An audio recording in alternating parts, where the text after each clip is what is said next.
इन्नल हम्दलिल्लाह नहमदुहु व नस्तईनुहु व नस्तगफिरुह व नऊज़ु बिल्लाहि मिन शुरूरि अनफुसिना व मिन सय्यिआति अमालिना मन यहदिहिल्लाहु फला मुज़िल्ल लहु व मन युज़लिल फला हादिय लहु व अशहदु अन ला इलाहा इल्लल्लाहु वहदहु ला शरीका लहु व अशहदु अन्न मुहम्मदन अब्दुहु व रसूलुहु। अम्मा बादु फ़इन्न खैरल हदीथि किताबुल्लाह व खैरल हदी हदी मुहम्मद सल्लल्लाहु अलैहि वसल्लम व शर्रल उमूरि मुहदसातुहा व कुल्ल मुहदसतिन बिदअह व कुल्ल बिदअतिन दलाला व कुल्ल दलालतिन फिन्नार।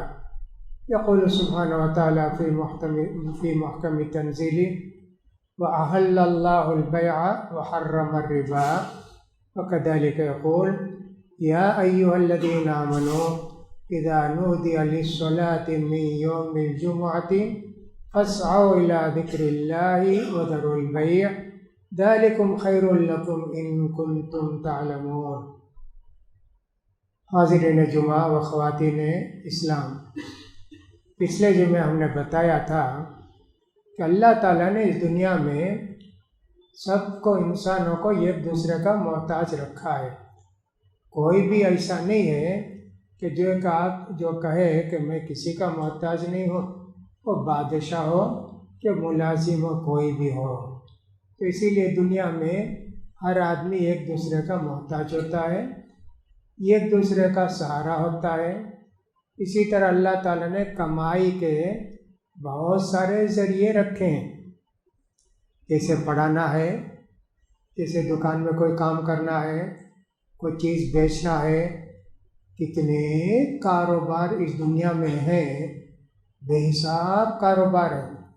और एक एक कारोबार तो कितने हैं उसमें, बेचना खरीदना, सौदा सुल्क की दुकान है, कपड़े की दुकान है, फलों की दुकान है, ये मोबाइल वगैरह की दुकानें हैं। उसी तरह बुतों को भी बेचा जाता है। इस तरह बहुत सारी चीज़ें बेची खरीदी जाती हैं। अल्लाह ताला ने जब कमाई का ज़रिया ये सब रखा है तो कुछ कमाई हराम है, कुछ कमाई हलाल है।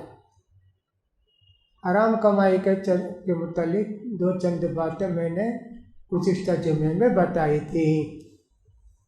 अब उसके अंदर अल्लाह ताला फरमाते हैं, मुसलमानों, जुमे की अजान हो जाए फ़ौरन निकलकर मस्जिद को जाओ। व्यापार नहीं करना, छोड़ दो व्यापार, यही तुम्हारे लिए बेहतर है अगर तुम जानते हो। मालूम यह हुआ कि व्यापार करो, उसके लिए कोई टाइम नहीं है, सुबह है, शाम है, जब चाहे व्यापार करो। लेकिन एक वक्त मना है कि जुमे की अजान जब शुरू हो गई, खुतबा होने तक, नमाज ख़त्म होने तक, अब अल्लाह ने कहा कि नमाज ख़त्म हो जाए, अब जाओ ज़मीन में अल्लाह की रोज़ी तलाश करो। ये अल्लाह ने कहा। इसलिए मालूम हुआ कि अजान जब जुमे की हो जाती है, अब कोई व्यापार वगैरह नहीं करना। अब सवाल ये है कि साहब कौन सी मस्जिद का एतबार करें? मस्जिदें मुख्तलिफ हैं, अजानें भी अलग अलग होते हैं। तो आप जिस मस्जिद में नमाज़ पढ़ते हैं उसका ख्याल कीजिए। वहाँ जब अजान हो गई जुमे की, आपको कारोबार नहीं करना है, मस्जिद को जाना है।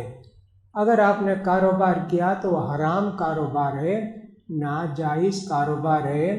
आप करें या आपका कोई नौकर और खादिम करे, अब दुकान आपकी, नॉन मुस्लिम को रखे, वो अगर आपकी चीज़ें बेचता है तो मैंने कहा वो भी हराम है, नहीं कर सकते आप। ऐसी बातें हैं। कमाई के बहुत सारी चीज़ें हैं। हर वो चीज़ जिसके अंदर किसी बुराई का, गुनाह का इम्कान हो, वो चीज़ें बेच नहीं सकते, बना नहीं सकते। जैसे फ़र्ज़ करें, बुतों का व्यापार भी एक होता है, मुसलमान तो नहीं करते, लेकिन ये काम मुसलमान जो सुनार होते हैं वो एक काम करते हैं, बुतों की तस्वीर बना के रखते, उसकी पूजा करते। जब वो ज़रा पुराना हो गया तो ला के आपको पॉलिश को देते हैं, तो आप उसकी पॉलिश कर सकते हैं क्या? नहीं कर सकते, हराम है। बुतों की पूजा के लिए आप गोया उनकी मदद करते हैं। उसी तरह हर वो चीज़ जो पूजा के काम आती है वो कारोबार आप नहीं कर सकते, उसको अपनी दुकान में नहीं बेच सकते। जैसे एक ज़माना आता है तो काले कपड़े पहनते हैं लोग, जैसे शिया पहनते हैं ना काले कपड़े मुहर्रम से लेकर सफ़र के 13 तक, वैसे कुछ बुत परस्त लोग भी काले कपड़े पहनकर जाते।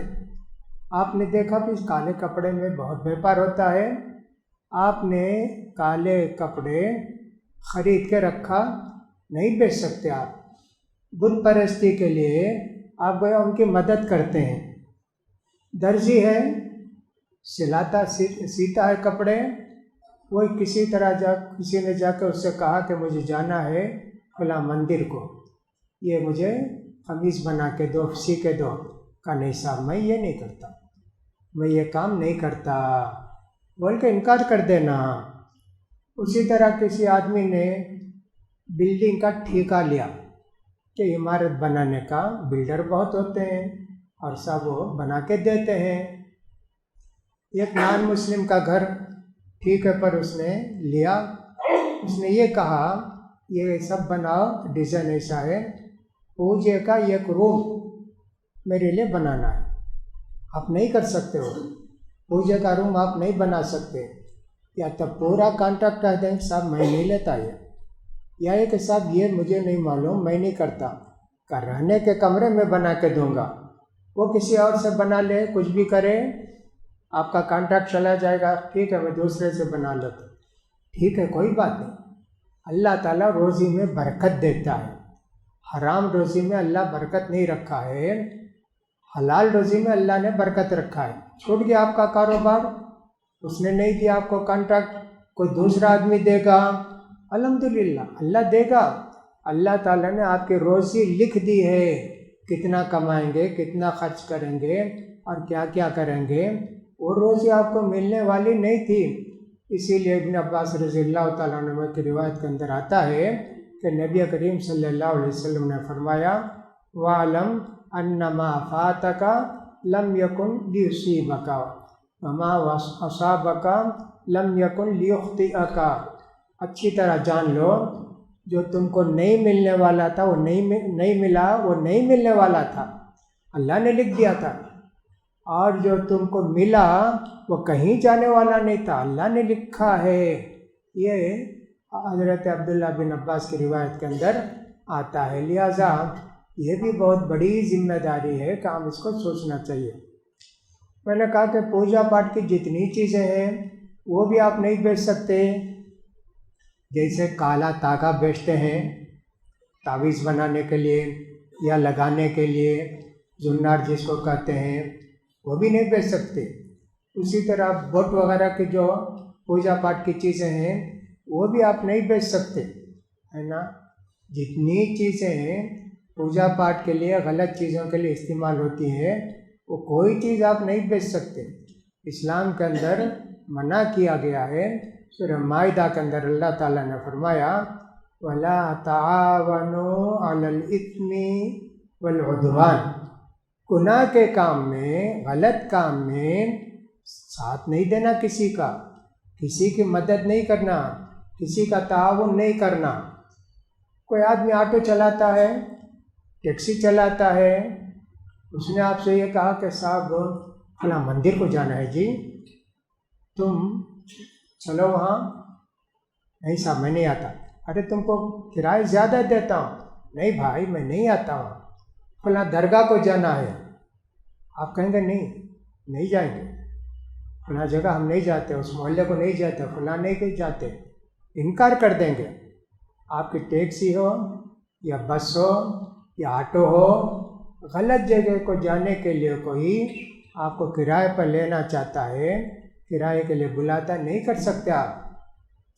बहुत सारे मुसलमान ऐसे भी हैं दरगाह जाने के लिए पूरी बस बुक करते हैं, नहीं कर सकते आप। अगर मुसलमान हैं, आपके पास बस है, दरगाह के लिए बस 50-60 आदमी जा रहे हैं, 3 दिन के लिए हमको बस चाहिए भाई, रोज़ाना के किराया आपका 30,000 है, तो हम दे देते 90,000 80,000। नहीं साहब, नहीं आ सकते हम लोग, इनकार कर देंगे। हर वो चीज़ जो गलत रास्ते पर ले जाने वाली है या किसी की मदद करने वाली है, आप मदद करते, चलो दरगाह को जाने के लिए आपने बस दिया, मदद किए ना, आप नहीं जा सकते, नहीं कर सकते, ये सब हराम कारोबार है। अगर बस का कारोबार जायज़ है, लोगों को बैठाएं, ले जाएं, यहाँ वहाँ पहुँचाएं, लेकिन जब उसके अंदर एक शर्त आ गई दरगाह की, वो कारोबार हराम हो गया। इस तरह जितने सोचें, आपका जो भी कारोबार है उसको सोचिए कि हमारे कारोबार में हराम कोई चीज़ है क्या, ये कहीं नाजायज़ के लिए हम मदद करते हैं क्या।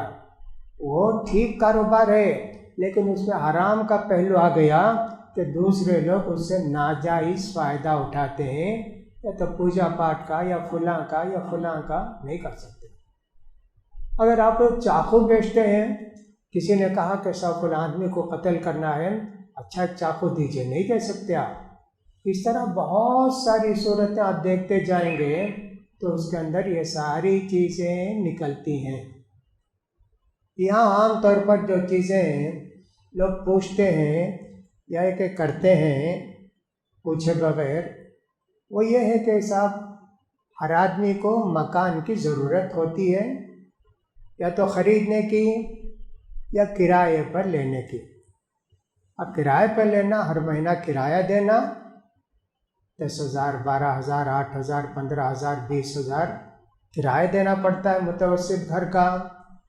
अब उसने सोचा कि भाई मेरे पास तो 15 लाख रुपया है, 20 लाख रुपया है, मालूम हुआ कि फलां आदमी को पैसे की ज़रूरत है, घर भी ठीक है, आपने जाकर उसको ऑफ़र किया कि आप अपना घर दीजिए मुझे, मैं आपको 15 लाख रुपए देता हूँ, आप 10 साल तक अग्रीमेंट हमारा, मैं किराया नहीं दूंगा और आप 10 साल मेरे पैसे से फ़ायदा उठाकर कमाइए, जितना चाहते हैं कमाइए। जब ये मुद्दत पूरी हो जाएगी मैं घर आपको दे दूंगा, आप मुझे पैसा दे देंगे। सूद है ये, नाजायज़ है, जिसको लीज पर देना कहते हैं, नाजायज़ है। एक सूरत ये हो सकती है कि आपने ज़्यादा एडवांस दिया, किराया कम, 20,000 के बजाय उसने कहा कि साहब ठीक है, मैं 3,000 रुपया माहाना आपको किराया देता हूँ, 3,000 रुपया किराया देता हूँ, हालांकि वो 15,000 का घर है, लेकिन एडवांस ज़्यादा देने की वजह से 3,000 रुपया किराया। हाँ, अगर इस तरह की बात है तो जायज़ हो सकती है, लेकिन इसको बहुत ज़्यादा मामूल नहीं बना लेना। वहाँ जो रिवाज है वैसा, उस मोहल्ले के अंदर ये घर है, अगर इसका कि एडवांस अगर 3 लाख रुपए देते हैं, 30,000 रुपया किराया, और अगर 10 लाख देते हैं तो 20,000, 15 लाख देते हैं तो 7,000, ऐसे जैसे रिवाज होगा उस तरह दे सकते हैं। वरना ये कहना अच्छी बात है, मैं जो उसका म्यूनसिपाल्टी का टैक्स भर देता हूँ, खुला करता हूँ, वही किराया समझो, नहीं, जायज़ नहीं है। तो लीज पर घर लेना और देना दोनों नाजायज़ है, इस्लाम के अंदर इसकी इजाज़त नहीं है। घर जब आदमी बेचता है तो उसके अंदर भी ये है कि सब शरीयत के अंदर जो भी कारोबार करें उसके अंदर 2 चीज़ें नहीं होनी चाहिए, एक तो जिहालत और एक धोखा। जिहालत का मतलब ये है मालूम नहीं क्या है कैसे है। जैसे मैंने मिसाल दी थी, एक आदमी कहता भाई 10 रुपया तुम दो, जहाँ तुम कंकरी मारोगे वो चीज़ तुम्हारी, जो कंकरी जहाँ जाकर गिरती है वो चीज़ तुम्हारी। मैंने उसकी मिसाल भी दी थी, जैसे आजकल लॉटरी का ज़माना है, तो जहाँ जाकर सुई रुकती है वो आदमी खरीद लेता है, अपना हो जाता है। दिया 1 रुपया और मिला उसको 10 रुपये की चीज़। उसी तरह लॉटरी है, ये भी बहुत ज़्यादा नुकसानदेह है। कुरान में उसका जिक्र भी है कि साहब हर आदमी टिकट खरीदता है, 10 रुपये का, 20 रुपये का, 15 रुपये का। अगर 1 करोड़ आदमी खरीदे हैं, 10 करोड़ उसकी आमदनी है, छापने वापने का जितना भी खर्च निकालेगा, फिर भी समझिए कि सब उसकी आमदनी ये 10-15 लाख कम खर्च होगी, बाकी 9.5 करोड़ तो उसके पास है।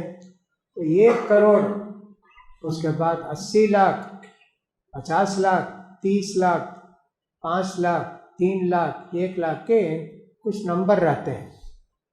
ये नंबर जिसको मिलेगा 1 करोड़ उसको होगा। खरीदा वो 100 रुपये में और मिला के साथ उसको 1 करोड़।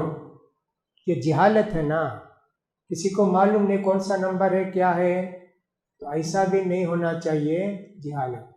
उसमें फुक़हा ने एक बात लिखी है, ये घर खरीदना चाहते हैं। अब इस ज़माने में तो फाउंडेशन का मसला बड़ा आसान है, पुराने ज़माने तो वैसा नहीं था। घर खरीदना चाहते हैं, इसकी बुनियाद कितने नीचे है मालूम नहीं ना। अब घर खरीदेंगे, अब इसके ऊपर एक और फ्लोर बना सकते क्या, 2 फ्लोर बना सकते क्या, कैसा होगा? खोद कर थोड़ी जगह देखेंगे कितनी गहराई में इसका पहिया है, बुनियाद है, उसकी बुनियाद पर बात होगी। पूरा घर गिरा के तो नहीं दे सकते, और पूरे घर के अतराफ पूरी ज़मीन खोद कर भी नहीं दे सकते। इसलिए कहना थोड़ा जो नुकसान है, थोड़ा जो गलत धोखा है, वो काबिल बर्दाश्त है, ऐसा उलमा ने लिखा है। लिहाजा ज़माने के अंदर हर ज़माने में तिजारत होती थी और तिजारत के उसूल और आदाब हुआ करते थे, और हमारे उलमा इकराम पुराने ज़माने में बहुत माहिर थे। खरीदो फरोख्त के आदाब क्या क्या है, कैसे हैं, ये सब होता था।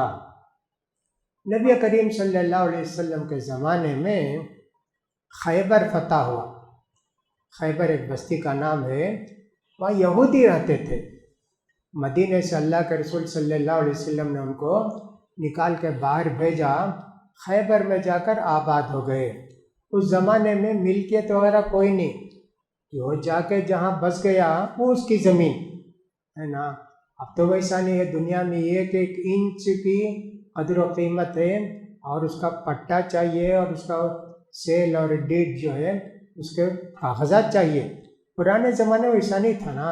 अल्लाह के रसूल के ज़माने में भी मदीने के अतराफ जो मुस्लिम आबादी थी वहाँ तक तो था, उससे तो दूर दूर कहीं गए, जाके आबाद हो गए, यहूदी जाकर आबाद हो गए।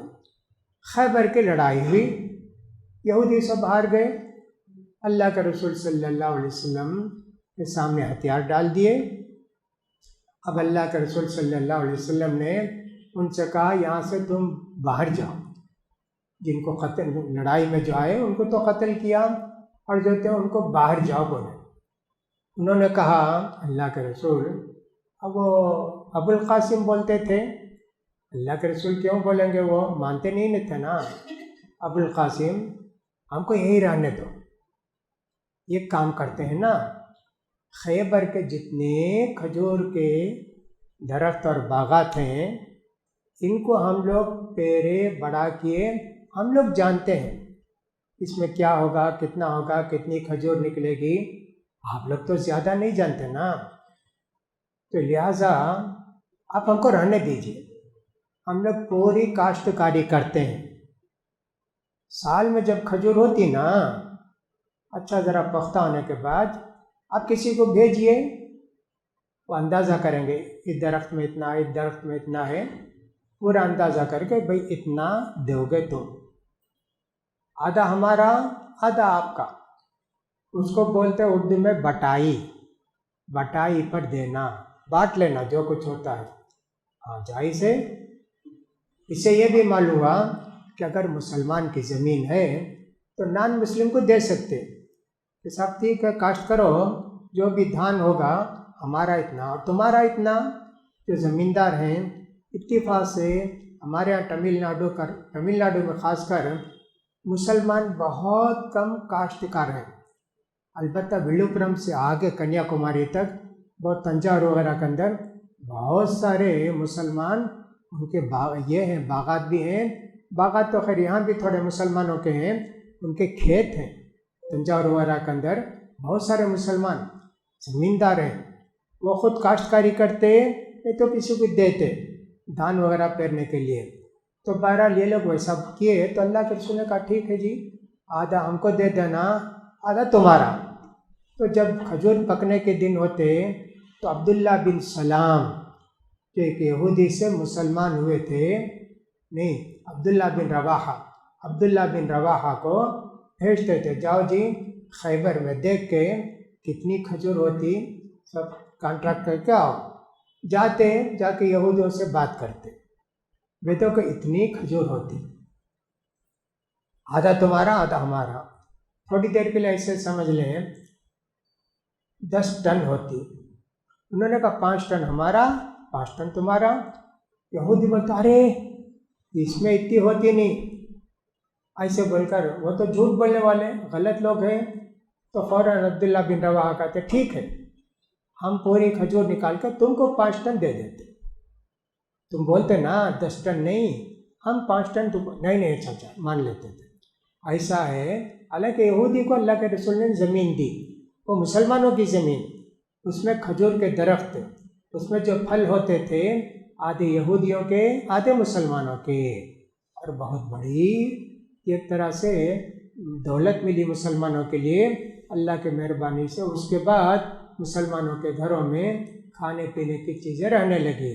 तो मैं ये कहता हूँ कि अगर किसी मुसलमान की ज़मीन है, नॉन मुस्लिम को वो दे सकता है बटाई पर, 1 साल के लिए दे सकता है, 2 साल के लिए दे सकता है।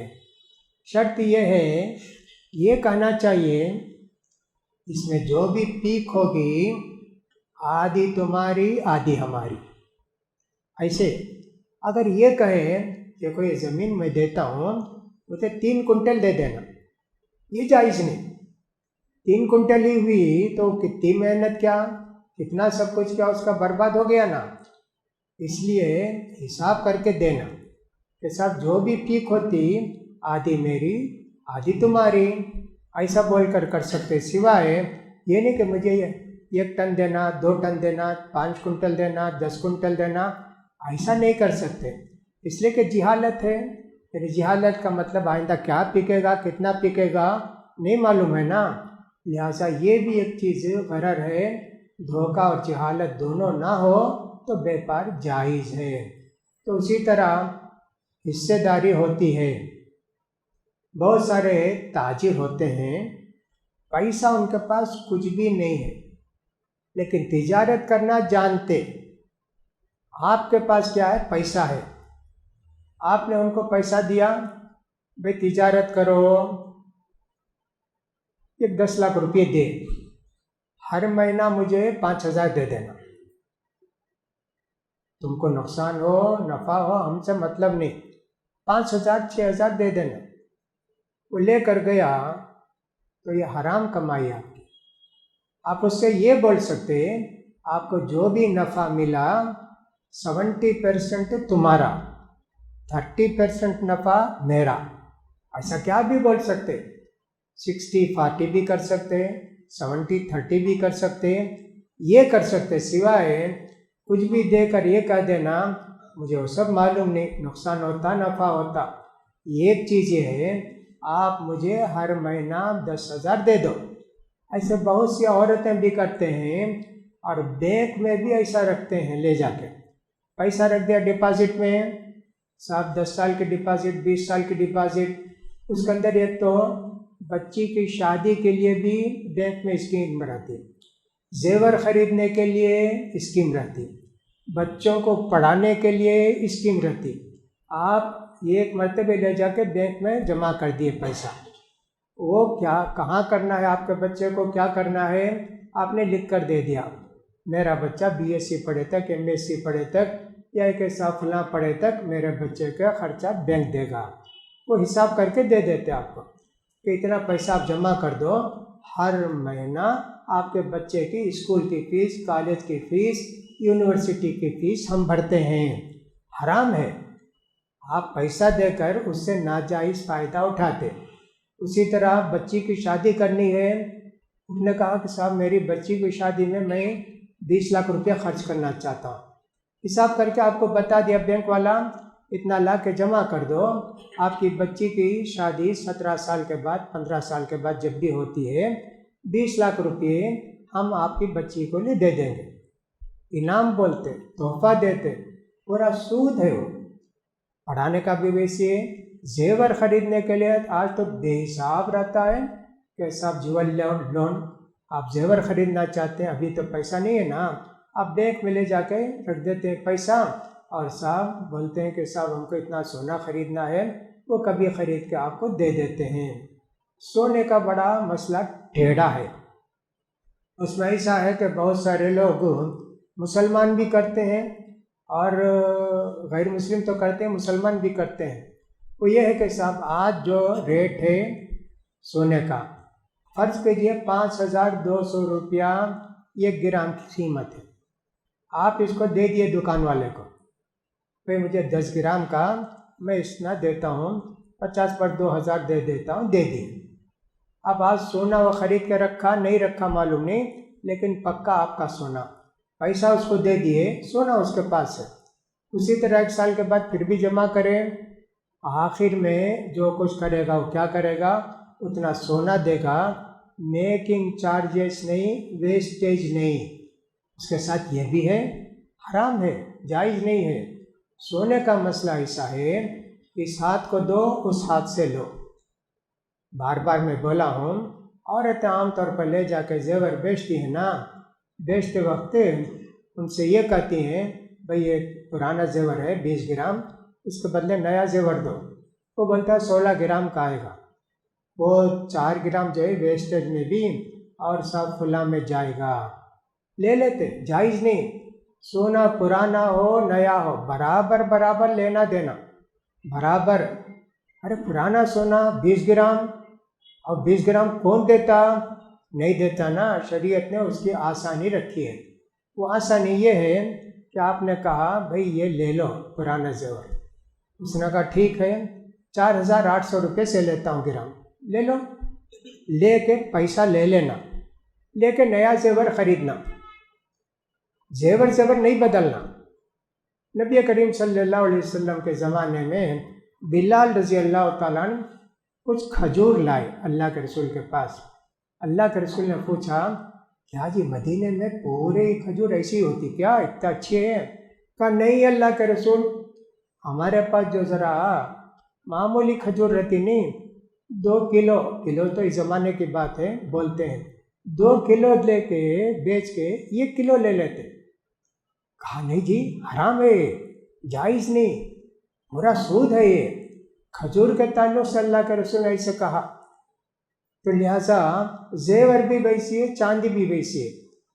अलबत्ता सोना चांदी हाँ फ़र्क से बेच सकते, आप तो जेवर बेच के पैसा ले लिए, उसी पैसे से आप क्या करते हैं, नया जेवर लेते हैं, ये जायज़ है। लेकिन एक्सचेंज करना सोने चांदी के जेवरात ये जायज़ नहीं इस्लाम के अंदर।